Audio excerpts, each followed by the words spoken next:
কিভাবে হলো? ভাইয়ের লাশটা প্রবাসতে আনতে 4 লাখ টাকা খরচ হয়েছে। এখন ওই টাকাটা দেন, ওই পাওনাদাররা গেটের সামনে দাঁড়ায় রয়েছে। কি কি বলতেছেন আপনি সব? 4 লাখ টাকা দিব মানে 4 লাখ টাকা আমি কোথায় পাবো? আর আপনাকে কে বলছে 4 লাখ টাকা খরচ করে এই মরা পচা দেশে নিয়ে আসতে? আপনাকে কি আমি বলছিলাম যে আপনি এই লাশ দেশে নিয়ে আসেন 4 লাখ টাকা খরচ করে? দাঁড়াও।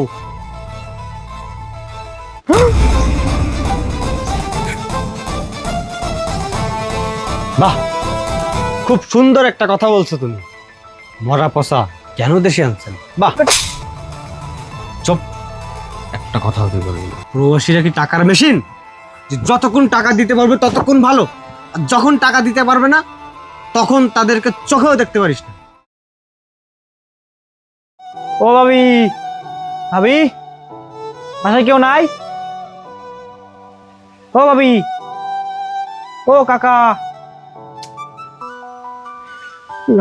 আচ্ছা আপনারা দান, আমি টাকা দিয়ে দিব না, যান অ্যাম্বুলেন্স নিয়ে যান।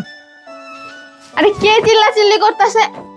ভাবি আমি আমি আপনি তো বুঝছি কি দরকারে আসছেন বলেন। ভাবি একটা দুঃখের সংবাদ আছে।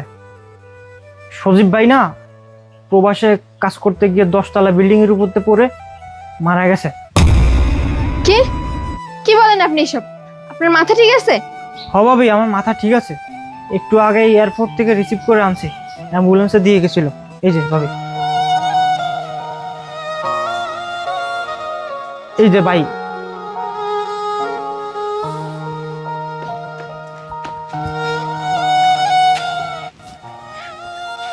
এটা কিভাবে হলো?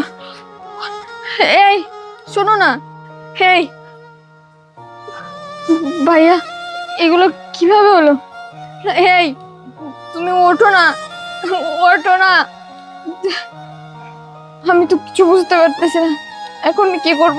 ভাবি এখন কান্নাকাটি করে কি হবে বলেন? যে যাওয়ার সে তো চলেই গেছে। আর ভাবে ওই যে ভাইয়ের লাশটা প্রবাসতে আনতে 4 লাখ টাকা খরচ হয়েছে। এখন ওই টাকাটা দেন, ওই পাওনাদাররা গেটের সামনে দাঁড়ায় রয়েছে। কি কি বলতেছেন আপনি সব? 4 লাখ টাকা দিব মানে 4 লাখ টাকা আমি কোথায় পাবো? আর আপনাকে কে বলছে 4 লাখ টাকা খরচ করে এই মরা পচা দেশে নিয়ে আসতে? আপনাকে কি আমি বলছিলাম যে আপনি এই লাশ দেশে নিয়ে আসেন 4 লাখ টাকা খরচ করে? আমি কোথা থেকে আপনাকে 4 লাখ টাকা দিব? অদ্ভুত তো। ভাবি এটা আপনি কি ধরনের কথা বললেন? ভাই জীবিত থাকতে প্রবাসটা তো লাখ লাখ টাকা পাঠাইছে, আর এখন সামান্য 4 লাখ টাকার জন্য আপনি এরকম ব্যবহার করতেছেন? হ্যাঁ আমি ঠিকই বলতেছি, 4 লাখ টাকা আমি কোথায় পাবো? আর আপনার ভাই বিদেশে থাকতে লাখ লাখ টাকা পাঠাইছে না পাঠাইছে সেটা তো আপনার দেখার বিষয় না। ও যখন টাকা পাঠাইছে তখন এই টাকা তখন শেষ হয়ে গেছে। সেই টাকাকে আমি এখনো নিয়ে বসে আছি যে আপনি কবে ও লাশ নিয়ে এসে 4 লাখ টাকা আমার কাছে চাবেন আর ওই টাকা দিয়ে দেবো আপনাকে? ভাবি এইখানে তো আমি কিছু জানি না, ওনার সহকর্মীরা ওনাকে প্রবাস থেকে পাঠাই দিছে, আর আমি তো এয়ারপোর্টে যে রিসিভ করে আনছি ভাইকে। এখন 4 লাখ টাকা চাইতেছে, গাড়ি রাস্তায় রইনে দাঁড়ায় রয়েছে। এখন টাকা দেন, আমি ওদের সব হিসাব মিটিয়ে দিয়ে। এই শোনেন, আপনার এই ডেড বডির বিনিময়ে আমি 4 লাখ টাকা দিতে পারবো না। আমার কাছে 1 টাকাও নেই। 4 লাখ কেন, 4 টাকাও আমি আপনাকে এখন দিতে পারবো না। আপনাকে কে বলছিল এই লাশ দেশে আনতে? হ্যাঁ, আপনি আপনার লাশ নিয়ে আবার প্রবাসে পাঠিয়ে দেন। আমার লাশ দরকার নেই, আমি টাকা দিতে পারবো না। যত সব ফালতু।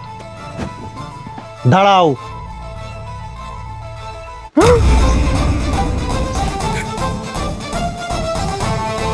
বাহ, খুব সুন্দর একটা কথা বলছো তুমি। মরা পচা কেন দেশে আনছেন? বাহ, দারুণ কথা। আমি এতদিন প্রবাস থেকে হাড় ভাঙা পরিশ্রম করে লক্ষ লক্ষ টাকা পাঠাইছি কার জন্য? শুধুমাত্র তোমার জন্য, যাতে তুমি একটু শান্তিতে থাকো।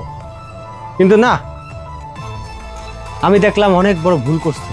আরে তুমি বেঁচে আছো? আমিও না এত সময় তোমার সাথে নাটকে করতে। চুপ। একটা কথা হতে পারে, আর একটা কথা যদি বলিস না, তোর গলা টিপে আমি এখানে তোর মেজে দেবো। শয়তানের বাচ্চা, তোর কত বড় সাহস! তোর কত বড় সাহস! তুই আমার খেয়ে আমার পরে তুই কিনা বলিস যে এই লাশ কেন আপনি আনলেন?